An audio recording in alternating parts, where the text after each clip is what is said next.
Ipapatupad na ang pinangangambahan ng mga pasahero kasama na dyan ang OFW na sila ang nagbabayad ng kanilang plane ticket kapag umuwi sa Pilipinas o bumabalik sa ibang bansa. Dahil magiging epektibo na ang pagtaas ng mapamasahe sa airlines dahil sa kaliwat ka ng pagtaas ng mga bayarin sa New NAIA.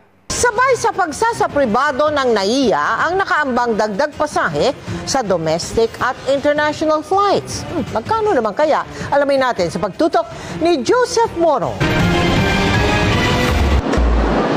Palapit na ang undas long weekend kaya naman marami na nagpapaschedule ng mga bakasyon sa travel agency na ito sa Quezon City. Pero posibleng madagdagan ng gastos para sa inyong #travel goals. Kasunod ng hiling ng mga airline company sa Civil Aeronautics Board na panibagong singil na tinatawag na Airport o Terminal Enhancement Fee. Ayon sa Airline Industry Insider na nakausap ng GMA Integrated News, depende sa airline. Maglalaro yan ng 150 hanggang 175 pesos para sa domestic flights at 300 hanggang 600 pesos para sa international flights. Ang dahilan, may dagdag gasto sa mga airlines dahil sa pagsasapribado ng Ninoy Aquino International Airport. Paliwanag ng Manila International Airport Authority, ipatutupad na kasi ang bagong administrative order kung saan nakasaad ang mas mataas na bayarin ng mga airline tulad ng passenger service charge, landing and takeoff charge, aircraft parking, cargo terminal fee at iba pa. This is the condition that was parang set, no? Insofar as the invited bidders are concerned, this is the parameter that they will be operating the terminals. So itong mga rates na to are prescribed in that KO1. Pero bahagi lamang ng kabuang dagdag gastos ng mga airline ang gustong ipasa nila sa mga pasahero. They also want to maintain that demand for travel. Kasi kung iwa 100% pass on ito sa passengers, wala nang babiyahe, no?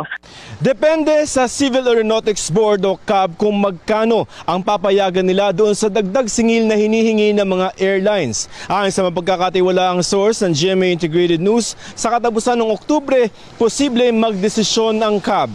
That's why I'm saying si CAB should also take into consideration yung bang percentage na iso-shoulder ng airline versus yung percentage na gusto nilang i-pass on sa consumer. Ano ba talaga yung pakinabang din? Sa kabila ng nakaambang dagdag gastos sa pasahe sa eroplano, tingin ng branch manager ng isang travel agency, especially this season for international, mas madami siya, mas demand siya. Kasi kay domestic natin, summer tayo eh. Ang willing naman yung mga clients to expend a little more para lang naman mag-international. Pero base pa rin sa parehong AO, ihanda ang bulsa dahil sa September 2025. Tataas ang terminal fee sa 300 pesos para sa domestic flight, magiging 950 pesos naman para sa international flight.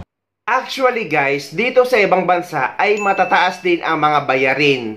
Hindi lang natin nahahalata dahil nga foreign currency ang gamit natin dito sa ibang bansa. Pero ang pinagkaiba lang dito sa ibang bansa ay talagang gagawa muna sila ng pang world class na facility or airport bago sila maniningil ng mahal.